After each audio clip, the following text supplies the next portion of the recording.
Bismillahirrahmanirrahim. We have been making changes to please Allah and His Prophet, ﷺ. Alhamdulillah, we are grateful and making an effort to step on our ego. But sometimes we feel defeated, because the more we step on it and squeeze it, the wilder it gets. When we take away its delights, we feel the fire inside our nafs. How do we cool the fire of the nafs when we intentionally deny its desires? Bismillah ar-Rahman ar-Rahim. It's basically saying, once you step the ego a little bit, then the ego bites back. You don't step it too much, the ego is okay. Once you step on it, it bites back. Now, what do? I say, welcome to the club. Welcome. Welcome to the greatest fight. So many saying, before I enter tariqat, I'm normal. Now I enter the tariqat, I'm crazy. We're saying, you were more crazy before, but you thought you were normal. Now you are normal because you think you're crazy.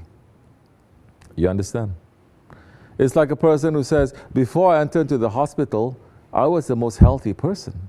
Then when I visited the doctor, suddenly I have so many diseases. It's better I don't go to the doctor. That is ignorance. So welcome to the fight. Then how do you fight? If I say welcome to the fight, how do you fight then? What is this tariqat based on? How do you fight your ego? By zikr? Allah, Allah, Allah, Allah, Allah, Allah. Huh? How do you fight your ego? By going up and down, praying. How do you fight your ego? Yes, by fasting. Fasting is supposed to help your ego, no? Kills your ego. But so many we see, especially even in the month of Ramadan, outside of the month of Ramadan, they're kind of normal. But in the month of Ramadan, because they're fasting, they become lions. Not lions. How we say? Giraffe? Not giraffe. Something more biting. Hippopotamus? Not hippopotamus. What kind of animal? Dinosaur? Okay, dinosaur. We say dinosaur.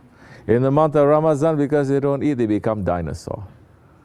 Which, by the way, those like, you know, they have the small hands, dinosaur. Now they discover, mashallah, Western world is in a constant state of discovery. They discover all these dinosaurs. They're not shaped like that. It's kind of like, if you have a chicken, they come from the same family. Don't laugh.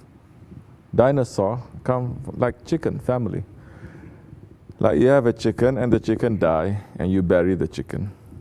And then later they find only bones. They never see chicken before. So they put bones together, which they took them hundreds of years to put the real bones together. They mix up the bones, some putting from here, some putting from there. They say this is dinosaur. Then later they say, oh no, it's not. So anyway, you imagine, now you put all the bones together, you put the skin. Now imagine a chicken without a skin.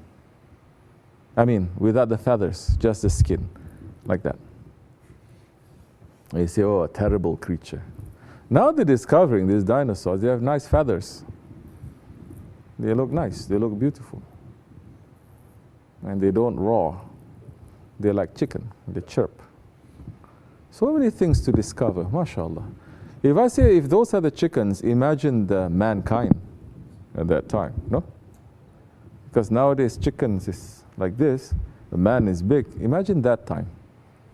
If the dinosaur is the small like that, then the real man, Hazrat Adam alayhi salam. Oh. Anyway, where was I before I get into the chickens? See if you remember. Yes? Huh? When you're fasting, they become like dinosaur. They want to eat you. Because what happens now? The ego, that is like a beast inside that is controlling you, but it doesn't let you know that it exists. It say, I'm you, you are me, we are together. Suddenly, when you are in the presence of a saint, and like Shaykh Effendi is teaching us, look, they are not together, you are not together, you are not him, he is not you. Separate a little bit, because that one is making you to enter into wrong sides. Your spirit is the one who's... Suddenly, the ego becomes panicky, think, oh, now he knows I'm here. You understand? And he's starting to act up. This is what the ego does. So what do? Our tariqat is based on association. It's not based on praying or zikr. It's based on association. So how do you fight if you don't attend association? You have to have sohbat every day. Shaykh, and he used to give sohbat 3 times a day at least. At that time, there were not 5 people around him. And we wanted to listen to sohbat. Now, so many people, but nobody wants to listen to sohbat.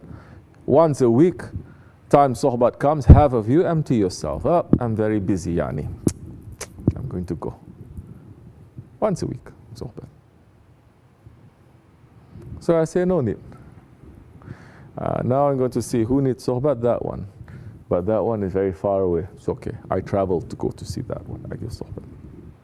Who else? This one. I'm going to give. Not generally. Until you wake up and you say, no, we need sohbat.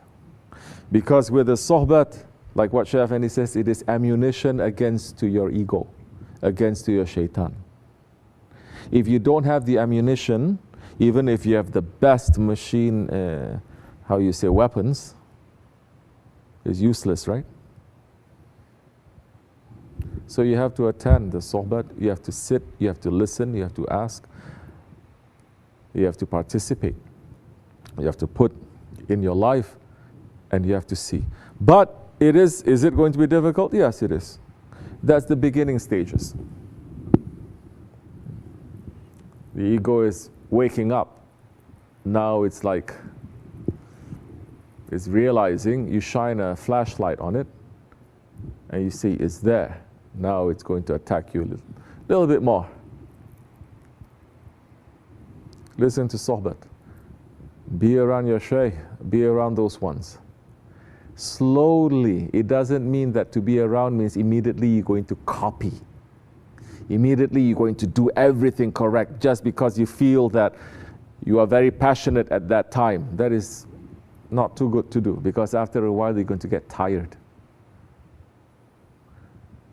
First, you have to understand the nature of the beast.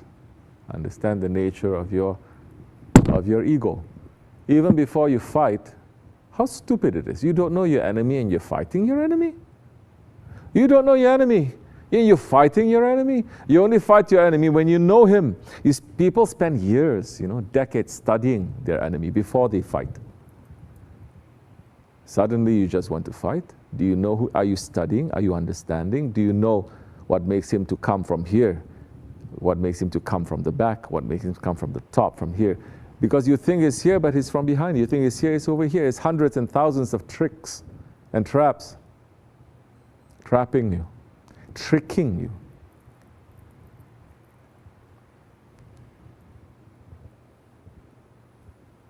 And if you're not in sohbat,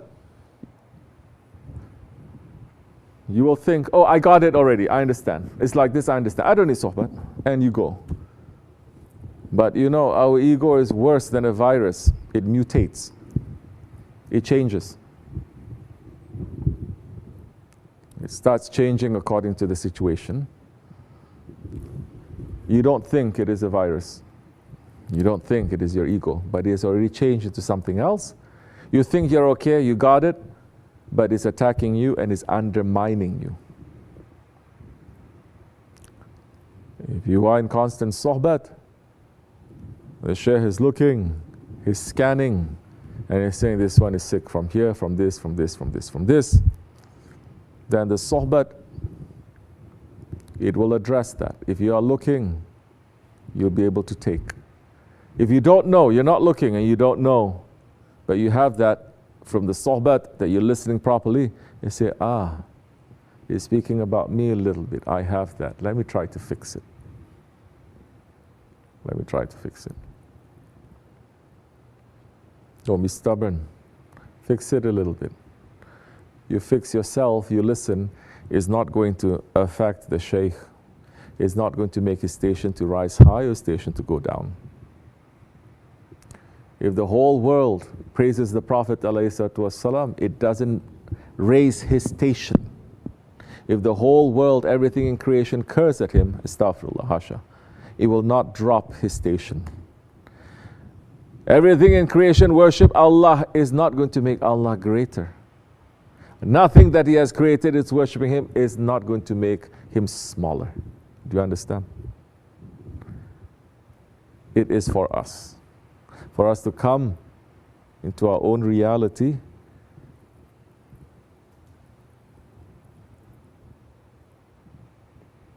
to understand who our enemies are, to find the tools, to fight, and to know what belief is, and to start living and tasting your belief. That the difficulty is coming, you have an answer according to haqq. You put it even when it is painful, you feel the energy because it is the correct thing to do, because Allah is pleased with that. May Allah forgive me, inshallah, and bless you. May our station be raised. Al-Fatiha. Amen. Assalamu alaikum.